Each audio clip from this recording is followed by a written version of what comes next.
بسم الله الرحمن الرحيم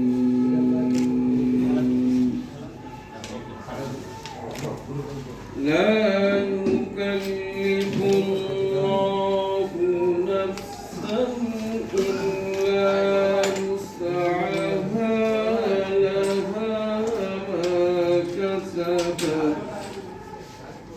لها ما كسبت وعليها ما اكتسبت ربنا لا senior vice president ওনার পরিচয় ইতিপূর্বে আপনাদেরকে দিয়েছি। আমাদের সম্মানিত সভাপতি ডক্টর মোহাম্মদ ফারুক দেশের বাইরে আছেন, উনি 5 তারিখে আসবেন। উনি আপনাদের সবাইকে সালাম দিয়েছেন, শুভেচ্ছা জানিয়েছেন, বারবার আপনারা আমাদের তাকে সাড়া দিয়ে এসেছেন। আমরা সম্মিলিত সমন্বয় ফ্রন্ট থেকে আমাদের কাছে কৃতজ্ঞ এবং বাইরের প্রত্যেকটি থেকেও আমরা কৃতজ্ঞতা প্রকাশ করছি। এখন আমাদের সাংবাদিক সময় শুরু হচ্ছে, তাহলে আমাদের সবার সভাপতির বক্তব্য। বিসমিল্লাহির রহমানির রহিম। শুভ সকাল। আজকের এই অতীব গুরুত্বপূর্ণ সাংবাদিক সম্মেলনের সম্মানিত উপস্থিতি, জাতির বিবেক, আমাদের ক্রান্তিকালের বন্ধু, সম্মানিত সাংবাদিক বন্ধুগণ, ভিডিও প্রিন্টের সম্মানিত প্রতিনিধিগণ, আমাদের বাইরার সংগ্রামী নেতৃবৃন্দ এবং এই ডেটকে ঘিরে সম্পৃক্ত যারা আছেন তাদের কিছু স্বাগত।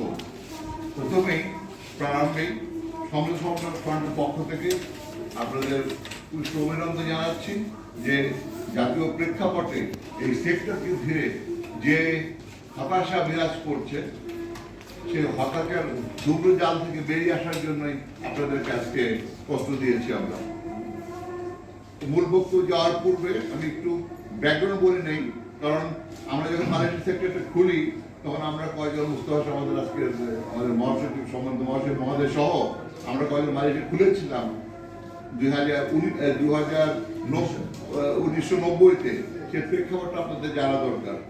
যারা নাকি দুর্নজালের মাঝে কুয়াশা দিয়ে আজকে এই নৈরাজ্যজনক হতাশাময় সিন্ডিকেটকে সমর্থন করছে, সে ব্যাপারে আপনাদের একটু ওয়াকিবহাল হওয়া উচিত আমি মনে করি। আপনারা জেনে থাকবেন সম্মিলিত সমন্বয় ফ্রন্ট বাইরে আজকে প্রায় 4 যুগ অতিবাহিত হতে যাচ্ছে। এই সেক্টর বাংলাদেশের চলমান অর্থনীতি, চলমান শক্তির এটা স্টিয়ারিং। অতএব বাইরের যে সম্পৃক্ততা আমাদের দেশের অর্থনীতির সাথে, এটা কারোর অজানা নেই। আমাদের যে সংগঠন সম্মিলিত সমন্বয় ফ্রন্ট, এটা বাইরের অনেকগুলো উপসংগঠনের অন্যতম। অতীতে যারা বাইরের নেতৃত্ব দিয়ে এসছেন, এই সংগঠনের হাত ধরেই নেতৃত্ব দিয়ে আসছেন সফলভাবে এবং বাইরেকে একটা সুদৃঢ় স্থানে আনার জন্য সচেষ্ট ছিলেন। তো বন্ধুগণ, আজকে আমাদের যে এখানকার আপনাদের উপস্থিতি, সেটা আমি একটু ব্যাকগ্রাউন্ড দিলে আপনাদের বুঝতে ক্লিয়ার হবে যে আমরা কেন ওপেন মার্কেট চাচ্ছি মালয়েশিয়ার জন্য। অনেকে এটা একটা কনফিউজ করতে চেষ্টা করে, যারা নাকি সাংবাদিক ধারা, যারা নাকি এই সেক্টরকে নিয়ে নতুনভাবে চিন্তা ভাবনা করছেন বা নতুনভাবে সম্পৃক্ত হয়েছেন, তাদের জানার জন্য। আপনি জেনে থাকবেন যে বাংলাদেশ 176টা দেশে লোক প্রেরণ করে থাকে। এর মধ্যে উল্লেখযোগ্য হচ্ছে 18টা দেশ। নতুনভাবে সম্পৃক্ত হয়েছে জাপান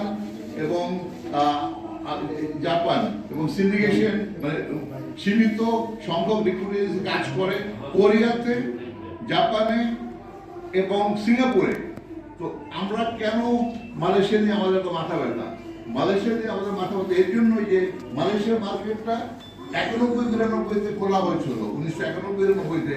তখন আমরা 700 লাইসেন্স কাজ করেছি এবং ওই সময়টাতে আমরা প্রায় 8 থেকে 10 লক্ষ লোক প্রেরণ করেছি সীমিত সরকারের নির্ধারিত সার্ভিস চার্জের বিরুদ্ধে। ওখানে আমাদের কর্মী ভাইয়েরা খুশি ছিল, এমপ্লয়াররা খুশি ছিল, আর আমরা যারা রিক্রুটিং সেক্টরে যারা আমরা যারা স্টেক হোল্ডার, আমরাও খুশি ছিলাম। কিন্তু মালয়েশিয়ার স্থানীয় অর্থনৈতিক কারণে, রাজনৈতিক কারণে এটা রোদ বৃষ্টির মতো হঠাৎ করে খুলে হঠাৎ করে বন্ধ হয়ে গেছে। হঠাৎ করে বন্ধ হয়ে খুলে যাওয়ার যে আপনার পিছনে নিষ্পিছনে আমাদের অনেক ভাই প্রায় দেড় হয়ে গেছে, যারা লগ্নি করে এসছেন অতীতে ব্যবসা করবেন বলে তারা অনেকে দুজন আত্মহত্যা করেছেন এবং কয়েকশো এজেন্সি প্রায় তাদের বন্ধ হওয়ার মতো পথে। তো যখন নতুন করে এই সেক্টরে খুললে, এটা আমাদের স্বাভাবিক প্রত্যাশা। আমরা অতীতে ব্যবসা করেছেন দেশে, খোলা বাজার ছিল এটা, এই খোলা বাজারটাকে তারা একটা চক্র, এটাকে চক্রান্ত করে তারা গতবার 2016-তে আমাদের বাইরে থেকে গণতন্ত্রকে গলা টিপে হত্যা করে তারা বাইরেকে নিজের নিয়ন্ত্রণে নিয়ে গণতন্ত্রকে হত্যা করে তাদের নিজের মতো করে এই মালয়েশিয়ার মার্কেটটাকে তারা নিজেদের কবলিত করেছে। এমত অবস্থায় ডক্টর মোহাম্মদ মাহাথির, যিনি মালয়েশিয়ার আধুনিক রূপকার, উনি এসে দুর্নীতির কারণে উনি ক্ষমতায় এসে এই সিন্ডিকেশনটা বন্ধ করে দেয় এবং পরবর্তীতে রাজনৈতিক পথ পরিবর্তনের পরে নতুন করে যারা ক্ষমতায় এসছে, বাংলাদেশি একজন আর ওখানকার কতিপয় রাজনীতিবিদ, তারা মিলে এখানকার কিছু কুচক্রী মহলের আপনার সহযোগিতায় আবার তারা সজাগ হয়ে উঠছে, মাথা জানাতে উঠছে কিভাবে আমাদের এই সেক্টরটাকে ধ্বংস করবে। আপনারা জেনে থাকবেন যে মালয়েশিয়াতে আমাদের খুব একটা প্রিয় গন্তব্যস্থান, it's a very popular destination for all the workers. তারা মালয়েশিয়া যেতে চায়, বাড়ির কাছে খাওয়া একই ওয়েদার, এর জন্য খুব পপুলার মালয়েশিয়ার ডেস্টিনেশনটা।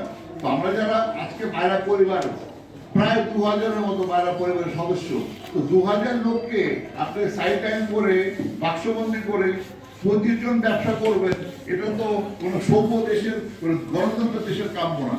আর সিন্ডিকেশনের ঘৃণিত শব্দ, যে কোনো ট্রেডে, যে কোনো পর্যায়ে সিন্ডিকেশন একটা ঘৃণিত শব্দ। তো আমি এখন মূল প্রতিবাদে চলে যাব যে কেন আমরা এই সিন্ডিকেশনকে ঘৃণা করি। আমরা উন্মুক্ত বাজার চাই, যার লাইসেন্স তার ব্যবসা সে করবে, এটি তো হওয়া স্বাভাবিক। এবং আরেকটা সবচেয়ে মজার কথা হচ্ছে 13টা সহ বাংলাদেশ 14টা সোর্স কান্ট্রি, 13টা দেশের জন্য তাদের এক আইন। তো বাংলাদেশের বেলায় এসে কেন আইন ভিন্ন হবে? তারপরে চলে আসছি দুটো কথায়। আমাদের সরকার চাচ্ছে মিনিমাম আপনার এই অভিবাসন ব্যয় দিয়ে লোক পাঠানোর জন্য, যদি এটা তো রকেট সায়েন্স না, যদি অভিবাসন ব্যয় কমাতে হয় তাহলে ওপেন মার্কেটে করতে হবে, যেখানে মনোপলি, ওখানে কোনো কন্ট্রোল নাই। গতবার 4 লক্ষ টাকা যে লোক গিয়েছে, আমরা এবার যারা সাধারণ সদস্য বাইরে, তারা 1,60,000 টাকার মধ্যে লোক পাঠাবো বলে আমরা সরকার মহোদয়কে আমরা ব্রেকডাউন দিয়ে কোন খাতে কত লাগে আন্ডারটেকিং দিয়েছি। এমন অবস্থায় 4 লক্ষ টাকা করে গেলে 2 লক্ষ টাকার জন প্রতি এটা আপনার কি বলে হুন্ডির মাধ্যমে আমাদের জাতীয় রাজস্ব থেকে চলে যাচ্ছে। তো আমাদের দেশের কত ক্ষতি হবে সেটা বিশ্লেষণ আমি আমার বক্তব্যে রাখছি। আমি একটা পটভূমি রাখলাম যে কেন আমরা সিন্ডিকেশন মালয়েশিয়া সহ বাজার চাই। তো আমি আমার মূল বক্তব্য চলে যাচ্ছি। ধন্যবাদ আপনাকে ধৈর্য শোনার জন্য। বিসমিল্লাহির রহমানির রহিম। সমৃদ্ধ সমন্বয় ফ্রন্ট বাইরা করতে আয়োজিত আজকের এই মহৎ অনুষ্ঠানের সম্মানিত অতিথিবৃন্দ, সম্মানিত সাংবাদিক ভাইরা এবং আমার এই সেক্টরে আমাদের যারা আছেন সংগ্রামী যারা নেতৃবৃন্দ, সবাইকে আসসালামু আলাইকুম। জনশক্তি রপ্তানি এক ক্রান্তি লগ্নে আমরা জনশক্তি রপ্তানি কারকেরা আপনাদের সাংবাদিক ভাইদের দ্বারস্থ হয়েছি। আপনারা জাতির জাগ্রত বিবেক ও সঠিক পথ প্রদর্শক, জাতি আপনাদের কাছে কৃতজ্ঞ, আমরা আপনাদের কাছে কৃতজ্ঞ। তাই আপনাদের মাধ্যমে জাতি বিশেষ করে মাননীয় প্রধানমন্ত্রী দৃষ্টি আকর্ষণ করতে চাই আমাদের আজকের এই প্রয়াসের মাধ্যমে। উপস্থিত বন্ধুগণ, জনশক্তি রপ্তানি বাংলাদেশের অর্থনীতির মেরুদণ্ড, প্রধান ধমনী ও বৈদেশিক মুদ্রা অর্জনের প্রধান উৎস। বিগত ৪৬ বছরে প্রত্যক্ষ ও পরোক্ষভাবে এই খাত থেকে অর্জিত হয়েছে প্রায় $1 ট্রিলিয়ন মার্কিন ডলার। আজ 1,25,00,000 বাংলাদেশি অভিবাসী শ্রমিক পৃথিবীর বিভিন্ন কোনাকাটায় 176টা দেশে কর্মরত আছেন বর্তমানে। দেশের জিডিপি 12% এই সেক্টর থেকে আমরা পেয়ে থাকি। জনশক্তির রপ্তানি একদিকে দেশের বেকারত্ব কমাচ্ছে, অন্যদিকে অর্থনৈতিক উন্নয়নের প্রধান চালিকা শক্তি বৈদেশি মুদ্রার যোগান দিচ্ছে আমাদের এই সেক্টর হতে। পরিকল্পিতভাবে জনশক্তি রপ্তানি করতে পারলে আগামী 10 বছরে বিশ্বের বিভিন্ন দেশে আমরা অন্তত পক্ষে 1,50,00,000 শ্রমিক রপ্তানি করতে পারবো বলে আমাদের দৃঢ় বিশ্বাস। রেমিটেন্স প্রবাহে বর্তমান পদ্ধতি ধরে রাখতে পারলে আগামী 10 বছরের মধ্যে এই খাত থেকে রেমিটেন্স পরিমাণ বৃদ্ধি পেয়ে $1 বিলিয়ন অতিক্রান্ত হবে, $100 বিলিয়ন অতিক্রম করবে। অনায়াসে এই সেক্টর আয় দিয়ে দেশকে উন্নত রাষ্ট্রে পরিণত করা যাবে। তা আমাদের মাননীয় প্রধানমন্ত্রীর যে স্বপ্ন, আমাদের বঙ্গবন্ধুর স্বপ্ন, সেই স্বপ্নের বাস্তবায়নের মূল চাবি হচ্ছে এই সেক্টর। তো এই সেক্টরকে আমাদের অগ্রগতি দেওয়া, এটা আমাদের সবচেয়ে বড় কর্তব্য বর্তমানে। বন্ধুগণ, মালয়েশিয়া শ্রম বাজার আমাদের শ্রমিকদের জন্য একটি গুরুত্বপূর্ণ বাজার এবং অতি একটা প্রিয় বাজার, ফেভারিট ডেস্টিনেশন, পপুলার ডেস্টিনেশন। বর্তমানে অনেক লক্ষ বাংলাদেশি শ্রমিক মালয়েশিয়াতে কর্মরত।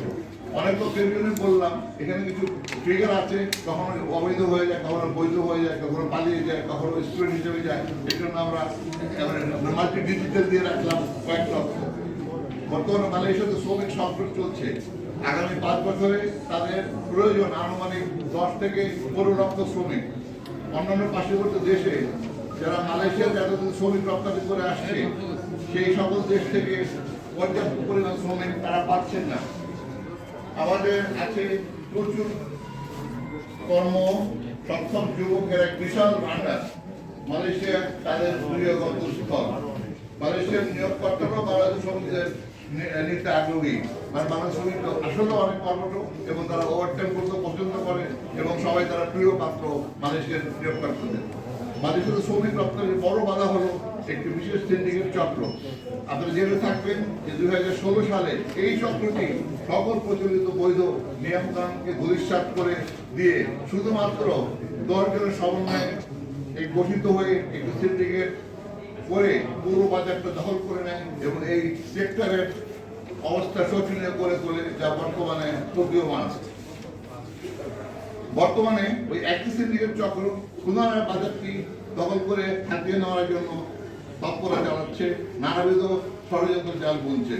2016 সালে সিন্ডিকেটের মাধ্যমে শ্রমিক রপ্তানির কারণে যে ক্ষতি হয়েছে তা আপনাদের অবগতির জন্য অতি সংক্ষেপে নিম্নে আমি তুলে ধরছি আপনাদের অবগতির জন্য ও আপনাদের জ্ঞাতার্থের জন্য। প্রায় 5,000 কোটি টাকার উপরে মুদ্রা পাচার হয়েছে বিগত সিন্ডিকেটের আমলে। বন্ধুগণ, সিন্ডিকেটের মাধ্যমে শ্রমিক রপ্তানি হলে অভিবাসন ব্যয় সর্বোচ্চ পর্যায়ে চলে যাবে এবং তা কিছুতে নিয়ন্ত্রণ করা সম্ভব না। এটিও সম্ভব না, কারণ নেওয়ার হার, খাবার হার দুই দেশে অনেক মুখ বেড়ে যাবে। এতগুলো মুখ ভরে তাদেরকে সন্তুষ্ট করলেই সম্ভব সিন্ডিকেট করা। 2017 ও 18 সালে মালয়েশিয়ার জন্য সরকারের নির্ধারিত অভিবাসন ব্যয় প্রথমে ছিল মাত্র 70,000 টাকা, পরবর্তীতে এটা দিয়ে দাঁড়ায় 1,60,000 টাকা। কিন্তু সিন্ডিকেশনের দাপটে ও সাবএজেন্টরা মিলে প্রতিজন শ্রমিক থেকে আদায় করতে হয়েছে গড়ে 3.5 লক্ষ থেকে 4 লক্ষ টাকা। প্রতিজন শ্রমিক প্রায় 2 লক্ষ টাকা বেশি দিয়ে, অধিক দিয়ে মালয়েশিয়া যেতে বাধ্য হয়েছে ওই সিন্ডিকেটের কারণে। ওই সময় শ্রমিক রপ্তানি হয়েছে প্রায় 2,74,500 জন। সেই হিসাবে মানি লন্ডারিং হয়েছে প্রায় 5,000 কোটি টাকার উপরে। ভেবে দেখেন যে বিশাল একটা অঙ্ক দেশের বাইরে চলে গেছে, যা যদি থাকতো আমাদের মূল রাজস্বে এটা উদ্বৃত্ত হিসাবে থাকতে পারত। মৌলিক অধিকার থেকে বঞ্চিত। আপনারা জেনে থাকবেন যে সরকার আমাদের লাইসেন্স দিয়েছে প্রত্যেককে স্বাধীনভাবে ব্যবসা করার জন্য, কিন্তু এখানে অতীব দুঃখের বিষয় যে আমাদের কম্পিটিশন অ্যাক্ট 2021 ও আইএলও কনভেনশন অ্যাক্টের স্পষ্টভাবে বলা আছে এবং ব্যাখ্যা দেওয়া আছে।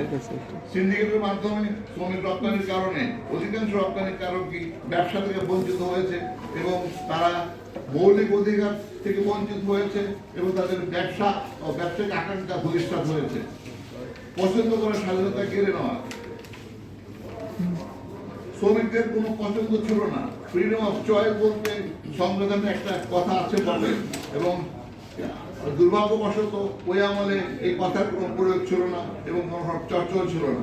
একজন ক্রেতা বাজারে গেলে সে বিভিন্ন দোকান ঘুরে তার পছন্দ মতো মালামাল বা পণ্য খরিদ করে থাকে বা খরিদ করতে পারে, কিন্তু সিন্ডিকেট হলে সেই স্বাধীনতা থাকে না। তখন সিন্ডিকেট সদস্যের মাধ্যমে তাকে যেতে হয় এবং তাদেরকে নির্দিষ্ট ডেটে যেতে হয়, যেহেতু আর কোনো তাদের বিকল্প অবস্থা থাকে না। আয়ের বৈষম্য, জনশক্তি রপ্তানিকারীদের মধ্যে সামাজিক ও আয়ের বৈষম্য সৃষ্টি হয়েছে। যেমন সিন্ডিকেটের 10 সদস্য 3 বছর হাতে নিয়েছে 5,000 কোটি টাকার উপরে, আর বাকিরা একটা কানা করলে রোজগার করতে পারেনি নৈতিকতার কারণে। আমরা যারা মালয়েশিয়া খুলেছি বা মালয়েশিয়া ব্যবসা করছি, আমাদের পক্ষে সম্ভব না ওই 9 জনের সামাজিক হয়ে কাজ করা। আমরা পরবর্তীতে আমরা দেখেছি দুর্নীতির বিস্তার। এখানে যেহেতু আপনার কিছু আন্ডারহ্যান্ড পেমেন্ট আছে দুই দেশেই, সেখানে স্বাভাবিকভাবেই দুর্নীতির বিস্তার করেছে এবং এটা প্রতীয়মান হয়েছে। জনশক্তি রপ্তানি হ্রাস পেয়েছে। জনশক্তি রপ্তানি হওয়ার কথা ছিল 15 লক্ষ, কিন্তু তা 2,74,500 যে থেমে থেকেছে ওই দুর্নীতির কারণে ডক্টর মোহাম্মদ মাহফুজ এসে সেটাকে রহিত করেছেন। উনি একজন ন্যায়পরায়ণ লোক এবং উনি অন্যায়কে প্রশ্রয় দেন নাই। যদি এটা স্বাভাবিক ওপেন মার্কেটে যেত, বাইরে স্টক আমাদের 10 লক্ষ লোক চলে যেত বাংলাদেশ থেকে, কিন্তু সিন্ডিকেটের খাওয়ায় সেটা থেকে আমাদের বঞ্চিত হয়েছে, আমাদের স্টেক হোল্ডারগণ বঞ্চিত হয়েছে এবং এই দেশ ও জাতি বঞ্চিত হয়েছে আমাদের মূল্যবান বৈদেশিক মুদ্রা উন্নয়নের জন্য। এবং পরিশেষে দেশে বিদেশে সরকারের ভাবমূর্তি নষ্ট হয়েছে। আপনারা জেনে থাকবেন যে একটা নর্মাল ফ্লো আর একটা অ্যাবনর্মাল ফ্লোতে ব্যস্তম আছে।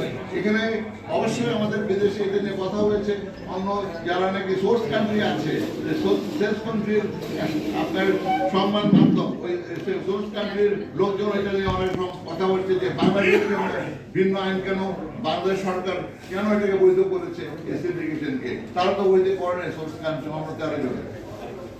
সাংবাদিক বন্ধুগণ, আপনারা অবগত আছেন যে 2016 সালে গঠিত 10 জন সিন্ডিকেটের তাদের অবৈধ কর্মকাণ্ডের জন্য মালয়েশিয়া সরকার 2018 সালের সেপ্টেম্বর মাসে এই জঘন্য পদ্ধতি শ্রমিক আমদানি করা বন্ধ করে দিয়েছে। দীর্ঘ 3 বছর বাজারটি বন্ধ আছে এবং 2021 সালের 19 ডিসেম্বর শ্রমিক রপ্তানি নিয়ে দুই দেশের একটা সমঝোতা চুক্তিও স্বাক্ষরিত হয় কুয়ালালামপুরে দুই দেশের মন্ত্রীর মাধ্যমে। সবাই আশা করেছিল সহসায় বোধহয় রপ্তানি বাজারটা খুলে যাবে, খুলে দেওয়া হবে, কিন্তু তা আর হতে দেওয়া হলো না। সিন্ডিকেট চক্রটি পুনরায় তৎপর হয়ে আবার দুই দেশের ষড়যন্ত্র শুরু করে এবং 2016 সালে যেখানে সিন্ডিকেট সদস্য ছিল মাত্র 10 জন, তা এখন হয়েছে ফুলে ফেপে 25 জন। তাও আবার অবৈধ পদ্ধতিতে গ্রহণ করার জন্য দুই দেশে তাদের অবৈধভাবে সদস্য টাকা খরচ করতে হয়েছে এবং একটা ভয়েস মাধ্যমে তারা তাদের একজন স্বীকৃতি দিয়েছে এ ব্যাপারে। পুনরায় সিন্ডিকেটের মাধ্যমে শ্রমিক রপ্তানি হলে তাৎক্ষণিকভাবে জাতীয় অর্থনীতি কি ক্ষতি হতে পারবে বা কি ক্ষতি হওয়ার সম্ভাবনা আছে তার একটা আপনার সংক্ষিপ্ত বিবরণ দিচ্ছি। 20,000 কোটি টাকার মুদ্রা পাচার পুনরায় সিন্ডিকেটের মাধ্যমে শ্রমিক রপ্তানি হলে আমরা মনে করছি হিসাবে যা প্রতীয়মান হয় 20,000 কোটি টাকা বিদেশে পাচার হয়ে যাবে, অথবা 20,000 কোটি টাকার সমপরিমাণ বৈদেশিক মুদ্রা দেশে আসবে না। এটা কার্ড মার্কেট দিয়ে এটার ফ্লাইট অফ ক্যাপিটাল হয়ে যাবে। সকলে আশা করছে এবার মালয়েশিয়াতে শ্রমিক রপ্তানি হলে 10 লক্ষেরও বেশি শ্রমিক আমরা পাঠাতে সক্ষম হব। সিন্ডিকেটের মাধ্যমে শ্রমিক রপ্তানি হলে গড়ে প্রতি বিদেশ 17 খরচ করবে 10,000 মালয়েশিয়ান রিঙ্গিত। রিঙ্গিতের বিনিময় হার যদি আমরা 20 টাকা করে ধরি, তাহলে 10 লক্ষ ভিসার বিপরীতে 20,000 কোটি টাকার অঙ্ক দাঁড়ায়। 2017-18 সালে 2 লক্ষ টাকা দিয়ে প্রতিটি ভিসা সংগ্রহ করতে হয়েছে। এই টাকা সম্পূর্ণ অবৈধভাবে লেনদেন করা হয়। দেশ থেকে হুন্ডির মাধ্যমে টাকাটা বিদেশে চলে যায়, অথবা বিদেশে কর্মরত বাংলাদেশিরা শ্রমিক থেকে সংগ্রহ করলে এই টাকা দিতে হবে। দেশের টাকা দেশে হাত বদল হয়ে দেশেই থেকে যাবে এবং বিদেশের টাকা বিদেশে থেকে যাবে। প্রকৃত উন্নয়ন বলতে কিছু হবে না। আমাদের জাতীয় রাজস্বতে আমাদের সমস্যা হবে এবং আমাদের ব্যালেন্স অফ আন্তর্জাতিক ব্যালেন্স অফ পেমেন্টে এটা আমাদের বিরাট একটা নেতিবাচক একটা ইম্প্যাক্ট রাখবে। আপনারা জানেন আমাদের দেশ থেকে আন্ডার ওভার ইনভয়েসিং এর মাধ্যমে প্রতি বছর হাজার কোটি টাকা বিদেশে পাচার হয়ে যায়। সিন্ডিকেট একটি পদ্ধতি, এই পদ্ধতিতেই মুদ্রা পাচার করে বিধানমূলক পরিশোধ করবে। অর্থনৈতিক প্রবৃত্তির উপরে বিরাট চাপ পড়বে। শ্রমিক রপ্তানি করেও তাৎক্ষণিকভাবে অর্থনৈতিক ক্ষতিগ্রস্ত হবে, যেটা অবশ্যই আত্মঘাতী হবে, যেটা সিন্ডিকেশনে এই রপ্তানিটা হয় মালয়েশিয়া। ইতিমধ্যে সিন্ডিকেট সদস্যরা অনেকে টাকা পাচার করে ফেলেছে। বাজার উন্মুক্ত হওয়ার সাথে সাথে হাজার হাজার কোটি টাকা দেশ থেকে চলে যাবে। দেশ থেকে চলে যাবে বৈদেশিক মুদ্রার, অথবা দেশ বঞ্চিত হবে বৈদেশিক মুদ্রা আয় থেকে। এই বিষয়টি সরকারের নীতি নির্ধারকরা গুরুত্ব সহকারে বিবেচনা করবেন বলে আমাদের বিশ্বাস। রপ্তানি করা শ্রমিকদের আয় আসবে 3 বছরে, আর ভিসার মূল্য পরিশোধ করতে হবে 1 বছরে বা এককালীন। করোনা ও ইউক্রেন যুদ্ধের কারণে দেশের অর্থনীতি এমনিতেই সাংঘাতিকভাবে চাপের মুখে রয়েছে। আমাদের মাননীয় প্রধানমন্ত্রী বলেছেন, প্রত্যেকে আপনারা মিতব্যয়ী হন, আপনারা সংকোচ হন আর সংযত হন খরচে। এতে বোঝা যায় যে একটা অশনি সংকট দেখা দিয়েছে এই দুটো কারণে।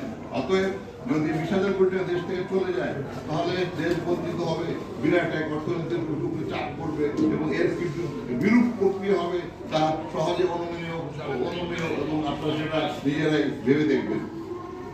সরকারের ভাবমূর্তি নষ্ট, আমি আগে উল্লেখ করেছি, তো 2016 সালের সিন্ডিকেশনের কারণে আমাদের সরকারের ভাবমূর্তি নষ্ট হয়েছে। যেহেতু আরো 13টা সোর্স কান্ট্রি আছে, ওই দেশে যেহেতু হয়নি এই পদ্ধতিতে, তারা নিন্দা করেছে। তারা বলেছে কি করে সম্ভব, আমরা 13টা দেশে এত কম নিম্ন সার্ভিস চার্জে লোক পাঠাচ্ছি, অথচ বাংলাদেশ থেকে 2 বছরের বেতনের সমপরিমাণ টাকা দিয়ে তার লোক পাঠিয়েছে। দেশের it reflects on our country's image, আমাদের রিক্রুটমেন্টের ইমেজ এবং আমাদের আন্তর্জাতিক ইমেজে এটা একটা নেতিবাচক প্রভাব করেছে, যা আমরা একেবারে তীব্রভাবে এটা আমরা প্রত্যাখ্যান করি এবং এটা আমরা নিন্দা জানাই। প্রশাসনের রন্ধ্রে রন্ধ্রে দুর্নীতির বিস্তার, যেখানে টাকার ছড়াছড়ি, টাকার ঝঞ্ঝনানি, সেখানে তো দুর্নীতি থাকবেই বন্ধুগণ। সিন্ডিকেটের ভুল বাণিজ্যের কারণে প্রশাসনের রন্ধ্রে রন্ধ্রে দুর্নীতি ছড়িয়ে পড়বে। যারা সৎ ব্যবসায়ী, তারা পদে পদে ক্ষতিগ্রস্ত ও লাঞ্ছিত হবে। আমরা বলছি এই মঞ্চে আমরা যারা বসে আছি, আমি মনে করি যে আমরা সিন্ডিকেট করি নাই, করবো না, আমাদেরও অনেক ক্ষতি হয়েছে আর্থিকভাবে, আমরা তার জ্বলন্ত প্রমাণ।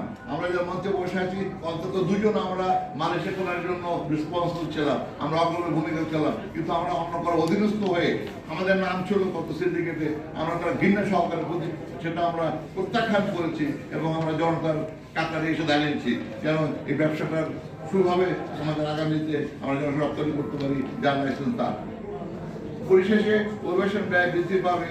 সরকারের প্রধান লক্ষ্য হচ্ছে অভিবাসন ব্যয় কমানো, এটাই কাম্য প্রতিটি দেশের সরকারের। সিন্ডিকেটের প্রধান একমাত্র লক্ষ্য হচ্ছে সর্বোচ্চ অভিবাসন নিয়ে ফি আদায় করে তাদের পকেট ভারী করা। 2017-18 সালে সিন্ডিকেট প্রতিজন শ্রমিক থেকে আদায় করে নিয়েছে নিম্নে 3.5 লক্ষ এবং 4 লক্ষ টাকা পর্যন্ত অনেক প্রদান করেছেন। এর একাধিক সাক্ষী আছে, যদি কেউ সাক্ষী প্রদান করতে চায়, কষ্ট করে আমরা খরচ নিয়ে থেকে মালয়েশিয়া নিয়ে যে ওইসব ক্যাম্পে তাদের ইন্টারভিউ নেওয়া দিয়ে আসবো। এবার যদি সিন্ডিকেটের মাধ্যমে শ্রমিক রপ্তানি হয়, অভিবাসন ব্যয় জন প্রতি 4 লক্ষ টাকা উপরে চলে যেতে পারে। সরকার আরও একটি লক্ষ্য, অভিবাসী শ্রমিকদের সর্বোচ্চ কল্যাণ নিশ্চিত করা। সিন্ডিকেটের মাধ্যমে শ্রমিক রপ্তানি হলে নিশ্চিতভাবে বলতে পারি এই দুটি কোনোটাই বাস্তবায়ন করা সম্ভব হবে না, কারণ সিন্ডিকেট কোনো চ্যারিটেবল অর্গানাইজেশন নেই। তারা শত টাকা খরচ করে হাজার হাজার কোটি টাকা হাতে নেওয়ার তাদের যে প্ল্যান, তাদের যে প্রোগ্রাম, ওর মধ্যে আর যাই হোক দেশের বা আপনার এই সেক্টরের বা শ্রমিকের কোনো মঙ্গল হবে না। পরিশেষে বন্ধুগণ, যে সেক্টর আয় থেকে দেশের অর্থনীতি চালু রয়েছে, দেশ সর্বোন্নত দেশ থেকে উন্নয়নশীল দেশের মর্যাদা লাভ করছে এবং ভবিষ্যতে এই সেক্টরে আয় দিয়েই দেশ উন্নত রাষ্ট্রের মর্যাদা লাভ করবে, সেই সেক্টরে ধ্বংস করে দেওয়ার জন্য একটু উন্নয়ন বিরোধী চক্র উঠে পড়ে লেগেছে। এদেরকে প্রতিহত উৎখাত করা সকল দেশপ্রেমিক নাগরিকের জাতীয় কর্তব্য দায়িত্ব বলে আমি মনে করি। আমরা যারা দেশকে ভালোবাসি, যারা আমরা গণতন্ত্র ভালোবাসি, যারা আমরা আমাদের জাতির পিতা বঙ্গবন্ধু স্বপ্নকে বাস্তবায়ন করতে চাই, তা আমরা অবশ্যই রুখে দাঁড়াবো যে কোনো দুর্নীতির বিরুদ্ধে, যে কোনো সময়, যে কোনো ক্ষেত্রে হোক না কেন। প্রিয় বন্ধুগণ, আপনার নিশ্চয়ই অবগত আছে যে আজ বাংলাদেশ থেকে মালয়েশিয়া জননী রপ্তানি নিয়ে 2 দেশের মাননীয় মন্ত্রী এবং যৌথ ওয়ার্কিং গ্রুপের বৈঠক হতে যাচ্ছে। আমরা এই প্রেস কনফারেন্স থেকে আমাদের মাননীয় মালয়েশিয়ান মন্ত্রী মহোদয়কে সারাবানকে স্বাগত জানাই। আমি দৃঢ় আশা করব যে উনি ওনার ডানে বামে সব বিজ্ঞ বক্তারা আছেন, আমি ওনাদের সহায়তার মাধ্যমে আপনাদের সব প্রশ্নের আপনাদের ইনশাআল্লাহ চেষ্টা করবো আপনাদের প্রশ্ন উত্তর দেওয়ার জন্য। ধন্যবাদ। আবার কৃতজ্ঞতা জানাচ্ছি, ধন্যবাদ জানাচ্ছি। সালাম আলাইকুম। সকলে ভালো থাকবেন, ধৈর্য থাকবে সবাই। আপনাদের আবার ধন্যবাদ জানাচ্ছি। আল্লাহ হাফেজ। আমাদের আজকে প্রধান প্রতিপাদ্য হলো কম্পিটিশন অ্যাক্ট 2012 এবং আইএলও কনভেনশন অনুযায়ী সিন্ডিকেট প্রথা বাতিল করে সকল বৈধ জনশক্তি রপ্তানিকারকদের জন্য শ্রমবাজার উন্মুক্ত করা। আমরা এই বাজারে কোনো সিন্ডিকেট চাই না, আমরা কোনো মনোপলি অলিগোপলি চাই না, আমরা আবার 2016-17 সালের মতো নির্যাতিত, বঞ্চিত, শোষিত হতে চাই না। আজকের এই সংবাদ সম্মেলনের মাধ্যমে আমি আপনাদের মাধ্যমে আমাদের মাননীয় প্রধানমন্ত্রী, আমাদের মাননীয় মন্ত্রী মহোদয় এবং প্রবাসী কল্যাণ এবং মালয়েশিয়ান যেই মন্ত্রী আসছে ওনাদেরকে আমরা অনুরোধ করব আজকের এই মিটিং এ যেন সবার জন্য আমাদের শ্রমবাজার, মালয়েশিয়ান শ্রমবাজার উন্মুক্ত করে দেওয়া হোক। কারণ যদি সিন্ডিকেট 25 হোক, 20 হোক, 30 হোক, কোন লিমিটেড নাম্বার নিয়ে যদি শ্রমবাজার উন্মুক্ত হয়, আমরা ক্ষতিগ্রস্ত হব, অভিবাসী শ্রমিক ক্ষতিগ্রস্ত হবে, দেশ ক্ষতিগ্রস্ত হবে। আমাদের লিখিত বক্তব্যে আমরা সুস্পষ্ট এটা জানিয়ে দিয়েছি। এখন আপনারা অনেকে চলে যাচ্ছেন, হয়তো অন্য জায়গাতে প্রোগ্রাম আছে, আমরা আপনাদেরকে সন্নিবদ্ধভাবে অনুরোধ করব, এই আমরা শুনেন, সিন্ডিকেট অর্থই আমাদের জাতীয় অর্থনীতিতে যতবার সিন্ডিকেট হয়েছে ততবার আমরা শোষিত হয়েছি, নির্যাতিত হয়েছি, বঞ্চিত হচ্ছি, জনগণ হয়রানির শিকার হয়েছে। শুধুমাত্র জনশক্তি রপ্তানিতে নয়, চাল, ডাল, আটা, পেঁয়াজ সব সিন্ডিকেটে আমরা ক্ষতিগ্রস্ত হচ্ছি। জনশক্তি রপ্তানি আমাদের বৃহৎ ফরেন কারেন্সি উচ্চ, এই উচ্চ ধ্বংস করার জন্য দেশীয় এবং আন্তর্জাতিক একটা চক্র উঠে পড়ে লাগছে আমাদের দেশের জনশক্তি রপ্তানি ধ্বংস করে দেওয়ার জন্য। আমরা উদাত্ত আহ্বান জানাচ্ছি, সবার জন্য বাজার আপনারা খুলে দেন। কোন সিন্ডিকেট আমরা চাই না, আমরা সিন্ডিকেট মানবো না। যদি সিন্ডিকেটের মাধ্যমে আবার বাজার উন্মুক্ত করা হয়, এই দেশ থেকে জনশক্তি রপ্তানি আমরা বন্ধ করে দেব। আমরা চাই দেশের উন্নয়ন, কোন মুষ্টিমেয় লোকের উন্নয়ন নয়। সিন্ডিকেটের মাধ্যমে যদি বাজার খোলে 25 জন বেনিফিট হবে, এই দেশবাসী আমরা কেউ বেনিফিট পাবো না। আমি আমার বক্তব্য এখানে শেষ করছি। এখন বক্তব্য রাখবেন আমাদের একজন সিনিয়র ভাই, আপনারা জানেন উনি একজন বিপ্লবী, উনি সবসময় সিন্ডিকেটের বিরুদ্ধে, অন্যায়ের বিরুদ্ধে কথা বলে যাচ্ছে।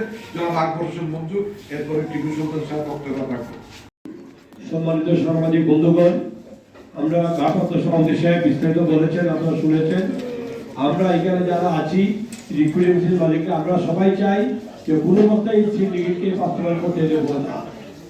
আজকে যদিও ওনারা মিটিংটা করে ফেলেন, তারপর আমরা দুর্বার আন্দোলন গড়ে তুলে আমরা এই জনশক্তি 10 জনকে সিন্ডিকেট যাতে করতে না পারে, 10 জনে যাতে এই মানুষের ব্যবসা করতে না পারে, আমরা এই ব্যাপারে সম্পূর্ণরূপে একমত।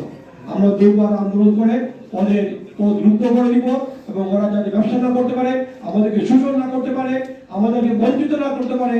এই জন্য আজকে আপনাদের আমার আবেদন, আপনাদের লিখনের মাধ্যমে অনেক কিছু করা সম্ভব। আজকে তসলিমা নাসরিন লিখেছেন, প্রথম আলো পত্রিকাতে আমি দেখেছি, আমাদের পক্ষে প্রত্যেকটা কথা লিখেছেন। আমরা চাই তসলিমা নাসরিন যেভাবে লিখেছেন, আপনারা যদি এইভাবে লিখেন, ইনশাআল্লাহ এটা বন্ধ হয়ে যাবে, কোনো মতে সিন্ডিকেট আর হবে না। অতীতে যেভাবে আমরা শোষিত হয়েছি, আমরা শোষিত হতে চাই না। এবার আমরা চুপচাপ আন্দোলন করে তুলবো। এইবার যে আমরা নেতৃত্ব পেয়েছি, আমার মনে হয় ওনারা পিছু হটার কোনো সুযোগ নেই। আমরা আন্দোলন করতে চাই, আপনারা আমাদের স্বার্থ সংরক্ষণ করবেন, আমরা ইনশাআল্লাহ ওদেরকে কঠোর গড়ে তুলবো। এই বলে আমার বক্তব্য শেষ করছি। সবাইকে ধন্যবাদ। বিসমিল্লাহির রহমানির রহিম। প্রিয় সাংবাদিক বন্ধুগণ, আজকে আমরা জাতির খুব ক্লান্তি লগ্নে আজকে সম্মিলিত সমন্বয় ফ্রন্ট কর্তৃক আয়োজিত সিন্ডিকেটের বিরুদ্ধে সংবাদ সম্মেলনে আমরা উপস্থিত হয়েছি। আমরা আপনাদের প্রতি কৃতজ্ঞতা জানাই যে আপনারা দীর্ঘ সময় এই সিন্ডিকেটের বিরুদ্ধে যে লড়াই সংগ্রাম চলছে, এটার জন্য আপনারা সহায়তা করে যাচ্ছেন। মাননীয় প্রধানমন্ত্রীর দৃষ্টি আকর্ষণ করার জন্যই কিন্তু আমরা এই কার্যক্রম করে যাচ্ছি, রেমিটেন্স যোদ্ধাদের স্বার্থে, দেশের স্বার্থে। এবং আমরা এখনো পর্যন্ত দৃঢ়ভাবে বিশ্বাস করি এবং আমাদের মাননীয় প্রবাসী কল্যাণ মন্ত্রী, আমাদের মাননীয় প্রধানমন্ত্রী সহ আজকে যারা জয়েন্ট ওয়ার্কিং কমিটির বৈঠকে থাকবেন, অবশ্যই আমরা আপনাদেরকে শুভকামনা জানাই। মালয়েশিয়ার মন্ত্রীকেও আমরা ওয়েলকাম জানাই। তবে আপনারা একটা কথা শুধু বলতে চাই, কোন ধরনের সিন্ডিকেট বাংলাদেশে করার চেষ্টা করবেন না। যদি কোনো ধরনের সিন্ডিকেশন করার চেষ্টা করেন তাহলে নিয়মতান্ত্রিক আন্দোলন এবং মহামান্য উচ্চ আদালতের মাধ্যমে আমরা এই সিন্ডিকেট প্রতিহত করব ইনশাআল্লাহ। আমরা আজকের এই সংবাদ সম্মেলনের পরেই আমরা মানববন্ধন কর্মসূচি রয়েছে। আমি সাংবাদিক বন্ধুদের অনুরোধ করব যে আমাদের মানববন্ধন কর্মসূচি কভার করার জন্য। এই পর্যায়ে 1 মিনিট বক্তব্য রাখবেন আমাদের আহ্বাবের মহাসচিব জনাব হক জহিরুজ্জুল। 1 মিনিট।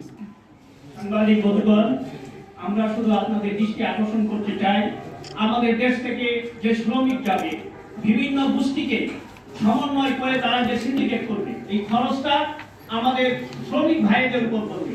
তাদের পক্ষে এত বড় ব্যয় বহন করা সম্ভব নয়। আমরা কোনো অবস্থায় কোনো মনোপলি সিন্ডিকেট চাই না। সিন্ডিকেটকে যে কোনো অবস্থায় প্রতিহত করতে হবে। আপনাদের সকলকে ধন্যবাদ। ধন্যবাদ। এই পর্যায়ে 1 মিনিট বক্তব্য রাখবেন রিক্রুটিং এজেন্ট পরিষদের সুযোগ্য মহাসচিব জনাব আরিফুর রহমান। জি, আসসালামু আলাইকুম। আমি মনে করি যে আজকে যদি আপনার সিন্ডিকেট হয় তাহলে সারা দেশেই এটা একটা নেগেটিভ প্রভাব পড়বে। এবং আমি বলতে চাই যে বাজারের সিন্ডিকেট সহ বাংলাদেশের যত ধরনের সিন্ডিকেট আছে আমরা একটা বৃহত্তর সিন্ডিকেট বিরোধী ঐক্য প্ল্যাটফর্ম গড়ে তুলব এবং বাংলাদেশকে উন্নয়ন করতে হলে সমবাজারের সিন্ডিকেট সহ সকল ধরনের সিন্ডিকেটের বিরুদ্ধে আমাদের সবাইকে সোচ্চার হতে হবে। আমি সেই আহ্বান জানাচ্ছি।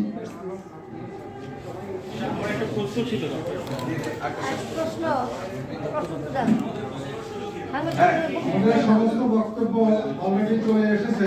আমাদের মূল কথা হলো দেশের বিরুদ্ধে, জাতির বিরুদ্ধে, জনগণের বিরুদ্ধে এই সিন্ডিকেট। অতএব এই সিন্ডিকেট পথকে আমরা যে কোনো মূল্যে প্রতিহত করতে চাই এবং প্রতিহত করব। এবং প্রতিহত করার জন্য সরকারের বিশেষ করে আমাদের মাননীয় প্রধানমন্ত্রীর দৃষ্টি আকর্ষণ করার জন্য আপনাদের লেখনীর মাধ্যমে সেটাকে জাতির কাছে তুলে ধরবেন এবং আমরা সেই জন্য যেই কোনো ত্যাগ স্বীকার করার জন্য প্রস্তুত আছি। সবাইকে ধন্যবাদ। আসসালামু আলাইকুম। আমাদের রেহানা আপা একটু বলবেন।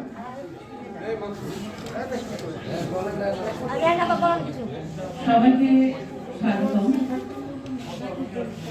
আপনাদের জ্ঞাতার্থে বলছি, আমি দীর্ঘ 16 বছর এই ব্যবসার সাথে জড়িত, কিন্তু মালয়েশিয়া যখন 2008-এ বন্ধ হয়ে গেল তখন থেকে আমার ব্যবসা বন্ধ করা যায়। তারপরও ব্যবসা করার যে উদ্দেশ্য নিয়ে আমি এসেছিলাম যে দেশে গরিব ছেলেরা বিদেশে গেলে তারা নিজের পরিবার তথা দেশের জন্য কিছু টাকা পাঠাবে, সেটা ছিল। 8-এ যখন বন্ধ হলো, দীর্ঘ 8 বছর সেটা বন্ধ থাকলো।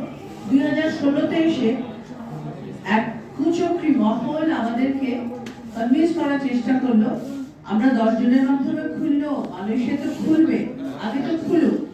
কিন্তু সেটা যে এত বড় আমাদের জন্য কুঠারাঘাত হবে সেটা আমরা বুঝতে পারি। আমরা তখন ভেবেছিলাম সেই 10 জনের পরে আমরা হয়তো সবাই ধীরে ধীরে করতে পারবো। তারা তখন একটা ছেলের কাছ থেকে, দেশের যে গরিব শ্রমিকরা যায় তার কাছ থেকে নিম্নে 4 লক্ষ টাকা নিত। যে ছেলেটি 4 লক্ষ টাকা দিয়ে বিদেশে যায়, ওভারটাইম সহ 20 থেকে 24 হাজার টাকা উপার্জন করে, সে থাকা অথবা খাওয়া একটি পায়, তাহলে তার দেশে খরচ পাঠানো এবং এই ঋণ যে 4 লক্ষ টাকা সে ঋণ নিয়ে বিদেশে গেছে সেটা তার পক্ষে শোধ করা সম্ভব হয় না, হয়নি 2 বছরে। আমরা যারা স্মার্ট কার্ড নিয়ে বিদেশে গেছে তাদেরকে একটা সময় বলা হলো আমরা ওখানে ডাম্পিং করছি। গণপ্রজাতন্ত্রী বাংলাদেশ সরকারের একটি কার্ড নিয়ে যে ছেলেটি যায়, সেই ছেলেটিকে আমি বলবো ডাম্পিং করছি বলার দুঃসাহস হওয়া উচিত না ওদের, কারণ একটি দেশের সে প্রতিনিধিত্ব করছে ওই কার্ডটি নিয়ে।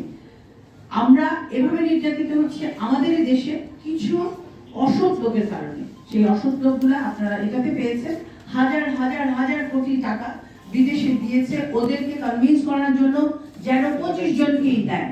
সেই 25 জন কারা তাদেরকে খুঁজে বের করতে আমাদেরকে সাহায্য করুন। আমরা জানি, কিন্তু আজকে যদি একটি সমঝোতা স্বাক্ষর হয়ে যায় সেই 25 জনের নাম বাইরে আসবে।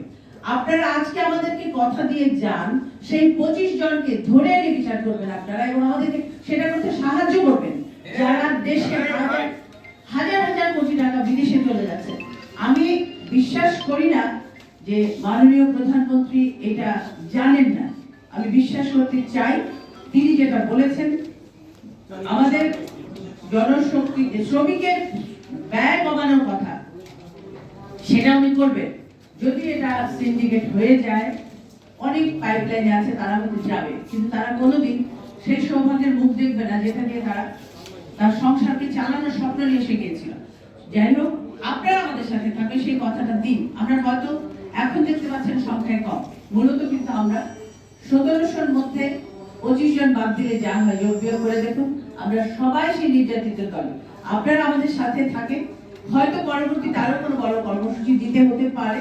আর যদি কোনো দুর্ঘটনা ঘটে যায়, আমরা কায়মনোবাক্যে দোয়া করি দুর্ঘটনাটা না ঘটুক।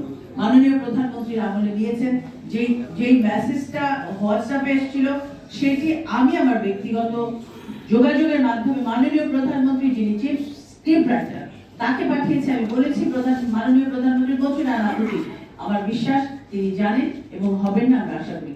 আপনারা আমাদের সাথে থাকবেন, এটাই আমাদের আপনাদের কাছে আজকের দোয়া।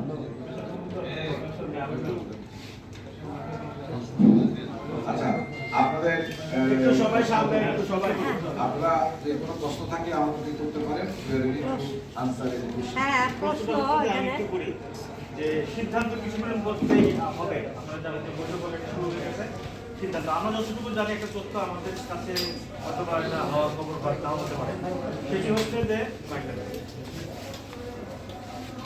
হচ্ছে যে 25 জন না, আবার পূর্ণাঙ্গ না, মাঝামাঝি কোনো একটা সিদ্ধান্তে আসতে পারে। যদি সেরকম কোনো সিদ্ধান্ত আসে অথবা 25 সিন্ডিকেটই হয়ে গেল, সেক্ষেত্রে আপনারা কিছুদিন আগে আপনাদের একটা কথা বলতেন যে আইনের শরণাপন্ন হবে। আসলে এটি কতটুকু আপনাদের জোর দিয়ে বলছেন, বা এটা মাঝামাঝি যদি থাকে সিদ্ধান্ত, তাহলে কি আপনারা মেনে নেবেন? কোন প্রশ্নই আসে না, এটা মাঝামাঝি অবস্থায় তাহলে এত লাইসেন্স আমাদেরকে কেন দেওয়া হয়েছে? একজন বলেন।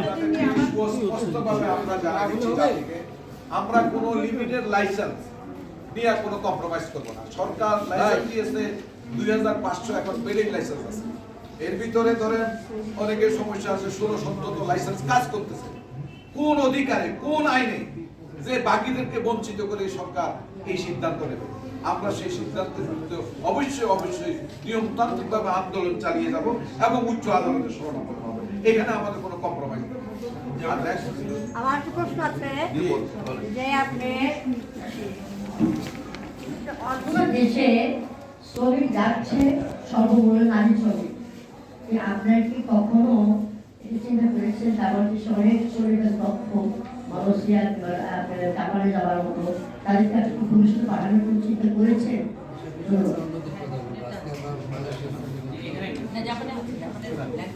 আপনারা একটা জিনিস লক্ষ্য করছেন কিনা জানি না, বাংলাদেশ থেকে যে সমস্ত নারী শ্রমিকরা বিদেশে যাচ্ছে স্বল্প অভিবাসন ব্যয়ে, সৌদি আরব যাচ্ছে জিরো কস্ট, এবং উল্টা সৌদি নিয়োগকর্তা টাকা দিচ্ছে। আমরা চাচ্ছি পুরুষের পাশাপাশি নারী শ্রমিকদেরও আমরা বিদেশের কর্মসংস্থান বৃদ্ধি পাক। এবং দেখেন আজকে ডিফারেন্সটা কোথায়? পুরুষ যাচ্ছে টাকা দিয়া, নারী যাচ্ছে বিনা পয়সায়। আমরা পুরুষ হিসেবে দেখি, আমরা কি কোনো অন্যায় করছি, কোনো অপরাধ করছি?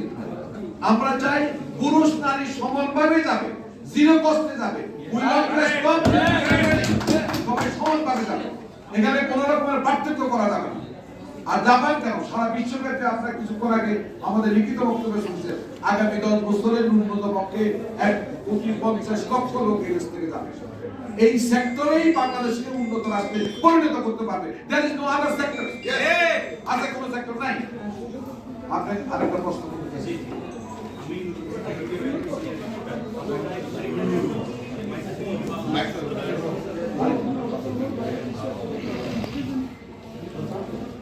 আমার নাম নুরুল ইসলাম চৌধুরী, আমি সিনিয়র রিপোর্টার টুডে টাইমস। আমার প্রশ্নটা হচ্ছে, আপনারা বলছেন যে 2016 সালে 10 জনের সিন্ডিকেট ছিল, সেটা এখন দাঁড়িয়েছে 25 জন। তো যেহেতু 2016 সালে সিন্ডিকেট ছিল, তাহলে আপনারা তো 2-1 জনের নাম জানার কথা, আপনারা তো কিছুই বলছেন না স্পেসিফিকলি। আমরা জানি আপনাদের কাছে লিস্ট দেওয়া হয়েছে 2016 সালে যে 10 জন করেছে সেটা সুস্পষ্ট। আমরা প্রত্যেকটা সাংবাদিক, প্রত্যেকটা মিডিয়াকে দিয়েছি। বর্তমানে যে 25 জনের সম্ভাব্য লিস্ট, যে এখানে নেতৃত্ব দিচ্ছে ক্যাটারসিদের রুহুল আমিন শমন সাহেব, নেতৃত্ব দিচ্ছে লেফটেন্যান্ট জেনারেল মাসুদ হোসেন, নেতৃত্ব দিচ্ছে জাহারাতের ফিরোজ, নেতৃত্ব দিচ্ছে এখানে আপনারা জানবেন আমাদের অনেক মন্ত্রীও এখানে জড়িত আছে। দেখেন আজকে সিন্ডিকেট বিরোধী কারা কারা আছে। নুরাইন সাহেব সিন্ডিকেট চান না, মাসাদ সাহেব সিন্ডিকেট চান না, ডক্টর মোহাম্মদ ফারুক সিন্ডিকেট চান না, টিপু সুলতান সিন্ডিকেট চান না, বকরুল্লাহ সিন্ডিকেট চান না। ওরাই 25 জন, কিন্তু তারা সরকারের ছত্রছায়া এবং টাকার জোরে তারা এই সিন্ডিকেট করতেছে। এবারও তারা টাকা দিয়ে সিন্ডিকেট করতেছে আমাদের শ্রমিকদেরকে শোষণ করার জন্য। আমরা লিস্ট আপনারা পাবেন, 25 জনের লিস্ট যদি আজকে যদি সরকার ঠিক করে 25 জন যাবে, অবশ্যই আপনারা লিস্ট পাবেন। আমাদের কাছে লিস্ট আছে, যেহেতু এটা এখনো ফাইনাল হয় নাই, যার জন্য আপনাদেরকে দিতে পারতেছি না। এটা অন্য কোনো ব্যাপার না, আমরা অবশ্যই লিস্ট দেবো। আমরা যখন যদি অ্যাপ্রুভ হয়, এইটার বিরুদ্ধে লিস্ট আপনারা কেন হাইকোর্টে যাবে, সুপ্রিম কোর্টে যাবে, আদালতে যাবে, আইনমতে যাবে, সব জায়গাতে এই লিস্ট যাবে ইনশাআল্লাহ। যদি হয় দেখেন এখানে অনেকে আছে, শুনেন 2010 বলে আর 2021 সাল বলে, আরে সরি 22 সাল বলে। অনেকেই আছে এখানে বাংলাদেশে একটা লোক পাঠায়, একটা লোক পাঠায়। আইএসএম কি নাম শুনছেন আপনারা? একটা লোক কখনো পাঠায় না। আমাদের বাইরা সাবেক সভাপতি সাহেব যার নেতৃত্বে, যার স্থাপনে সিন্ডিকেট হয়েছে, উনি পৃথিবীর কোথায় একটা লোক পাঠায়। এইবারও অনেক লোক আছে যারা মালয়েশিয়া চিনছে না।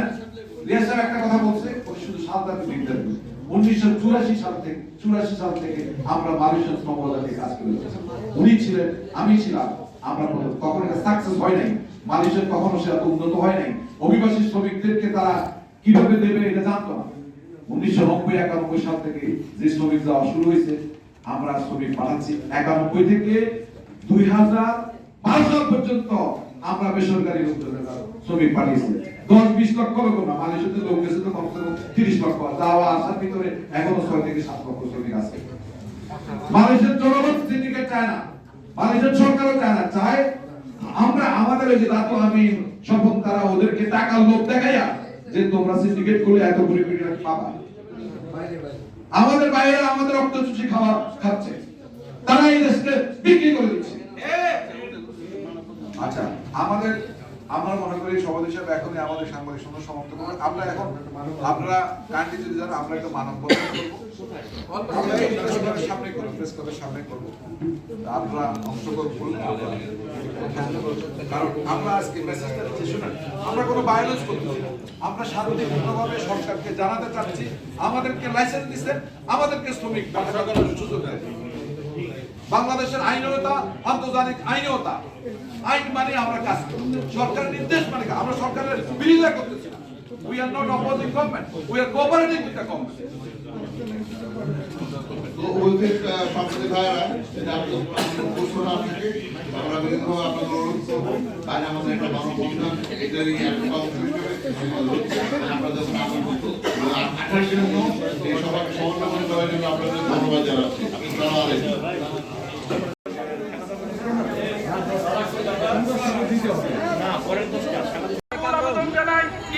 দুদকের মাধ্যমে যে মামলা হয়েছে, ওই মামলাটা আবার সক্রিয় করে তাদের দ্রুত ব্যবস্থা করে, দ্রুত বিচার আইনে তাদের বিচার করে আমাদের এই দেশের মানুষকে যেন তিনি একটা জিনিস দেখিয়ে দিতে পারে, তাহলে আমরা এই দেশের মানুষ উনার প্রতি অনেক অনেক কৃতজ্ঞ থাকবে।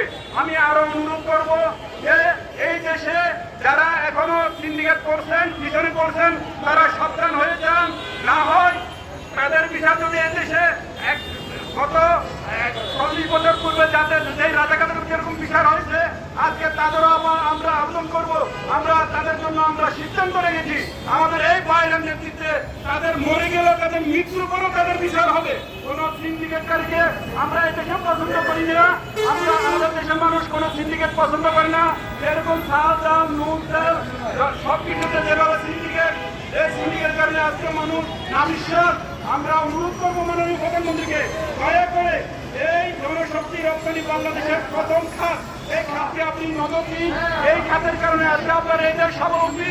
আমরা অনুরোধ করবো, প্রিয় নেত্রী, আপনি যদি এটা দ্রুত আজকে যদি সিদ্ধান্ত না নিতে পারেন সবার জন্য, আর এই দেশের যথেষ্ট বিশৃঙ্খলা হবে, আর এই বিশৃঙ্খলা সর্বশেষ আপনি এড়াতে পারবেন না। এই 2000 লাইসেন্সের সাথে 18 কোটি লোক জড়িত, এটা আপনাকে অবশ্যই আপনি অবগত আছেন। আমরা আবার আপনার কাছে বিনীত অনুরোধ করি, দয়া করে কোনো পারবে এই 25 সিন্ডিকেট 30 সিন্ডিকেট কোন সিন্ডিকেট আমরা পছন্দ করবো না। আপনি যখন আপনার মন্ত্রণালয় লাইসেন্স দিয়েছে, সবাইকে লাইসেন্স দিতে একই জামানত দিয়েছে, আমরা এই যখন সবাই একই জামাতে আমরা প্রদান করছি, যারা সিন্ডিকেটের চিন্তা করে তারা বেশি জামানত দেন নাই। মাননীয় প্রধানমন্ত্রী, আপনার কাছে আকুল আবেদন, দয়া করে আপনি দেশের বিশৃঙ্খলা এড়াতে আপনি তা আন্তরিক হন, না হলে এই বিশৃঙ্খলা শ্বাস কোথায় যাবে কেউ এটা নিঃশ্বাস করতে পারবে না। এখানে শত শত লোক নিঃশ্বাস হয়ে যাবে, হাজার হাজার লোক নিঃশ্বাস হয়ে যাবে। আমি বিনীত অনুরোধ করবো, এই যারা সিন্ডিকেট চিন্তা করছে তাদের দ্রুত আইনে তাদেরকে বিচার করার জন্য এবং তাদের লাইসেন্স বাতিল করার জন্য আপনাদের সকলকে অসংখ্য মোবারকবাদ। ধন্যবাদ। এই পর্যায়ে বক্তব্য নিয়ে আসবেন রাহবের নেত্রী এবং আমাদের ঢাকার সাংবাদিক ইউনিয়ন নবনির্বাচিত নির্বাহী সদস্য রেহানা আপা, আমাদের প্রিয় রেহানা আপা। ধন্যবাদ। সাংবাদিক ভাইদের অনুরোধ করছে, আপনাদেরকে বলা হয় জাতির বিবেক, আপনারা কারা কারা কানাডায় টাকা পাচার করেছে তাদেরকে দুর্নীতি দমন দিয়ে ধরিয়ে আনার চেষ্টা করছেন। আমাদের এখান থেকে, আমাদের প্রফেশন থেকে যেই 10 জন লোক হাজার হাজার কোটি টাকা মালয়েশিয়ায় রপ্তানি করেছে, তাদের ব্যাপারে আপনারা কি করছেন? করেছে তারা, এবং আমাদের শ্রমিকদেরকে শোষণ করার জন্য আবারও তারা চেষ্টা করছে। 10 জন ছিল আগে, এখন হয়েছে 25 জন। এই 25 জন আজকে যদি সিন্ডিকেট করে ফেলতে পারে, জনশক্তি রপ্তানি শেষ। যেই জনশক্তি রপ্তানির আয় দিয়ে বাংলাদেশ চলে, সরকার নিজে স্বীকার করে। রিজার্ভের 48% হচ্ছে আমাদের রেমিটেন্সের টাকা। জাতীয় আয়ের 13% এই শ্রমিকের পাঠানো রেমিটেন্স, বৈধ পথে পাঠানো। অবৈধ পথে প্রচুর আসে, কিন্তু তারপরও এই দেশটা যেহেতু চলছে গরিবের শ্রমের বিনিময়ে, দয়া করে আমি হাত জোর করে আপনাদের মাধ্যমে মাননীয় প্রধানমন্ত্রীর কাছে করজোরে ভিক্ষা চাইছি, এই শ্রমিকদেরকে বাঁচতে দিন, আমাদের দেশকে বাঁচতে দিন। এই শ্রমিকরা যদি প্রপার টাকায় প্রপার সময় বিদেশে যেতে পারে, প্রপার জবে প্রোভাইডেড করতে পারে, তাহলে এই দেশে আর কোনো আয়ের দরকার পড়বে না। এ কথা একদম হিসাব করে বলা যায়। দয়া করে আপনারা আমাদেরকে সহযোগিতা করুন, আপনারা এই সিন্ডিকেটের বিরুদ্ধে ঘুরে দাঁড়ান। সবাইকে ধন্যবাদ। মনে হয় আমাদের আর আন্দোলন সংগ্রাম করতে হবে না যদি আজকে আপনারা এটাকে সুন্দরভাবে উপস্থাপন করেন। সবাইকে ধন্যবাদ। এই পর্যায়ে বক্তব্য রাখবেন আমাদের যুগ্ম মহাসচিব কামরুল ইসলাম। সময় 1 মিনিট, দ্রুত।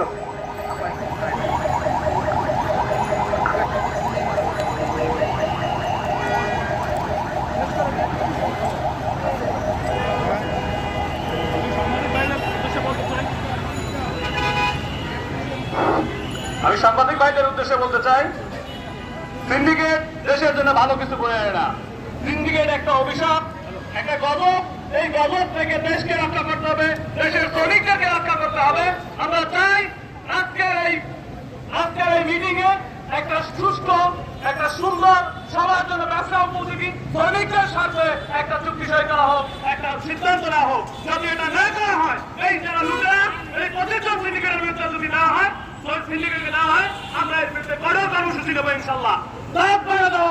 আজকের এই শান্তিপূর্ণ মিছিল ভবিষ্যতে ইনশাল্লাহ কঠোর আন্দোলনে রূপ নেবে ইনশাল্লাহ। সবাইকে ধন্যবাদ। ধন্যবাদ কামরুল ভাই।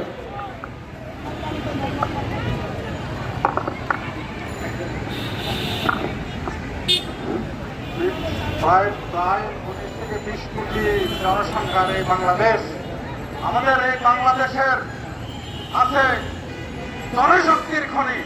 এই জনশক্তিকে আমাদের বিশ্বের অনেক দেশের শ্রমের প্রয়োজন এবং শ্রমিকের প্রয়োজন আছে, যার কারণে বিশ্বের বিভিন্ন দেশ, 176টি দেশ আমাদের দেশে তাকিয়ে আছে। আমাদের দেশে জনশক্তি, তাদের দেশে সার্ভিস দিচ্ছে, তার বিনিময়ে এই দেশ উন্নত হচ্ছে।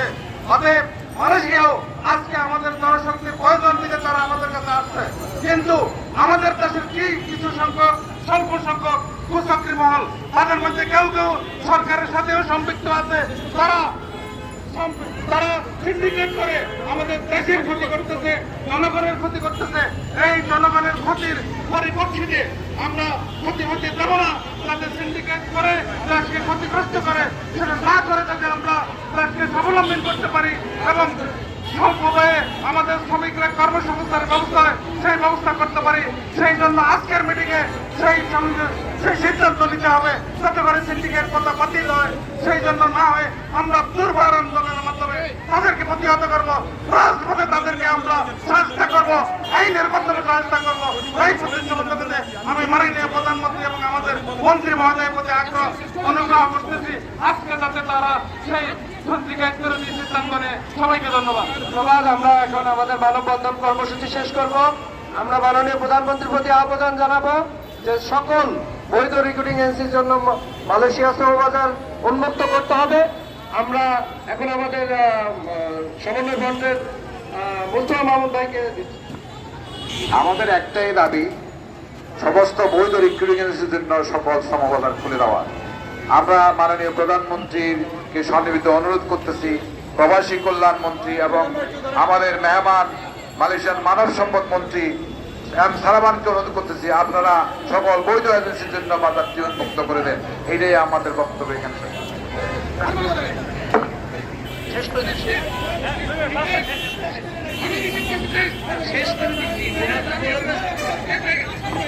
আচ্ছা শোনান, আমরা আরো প্রোগ্রাম শেষ করছি।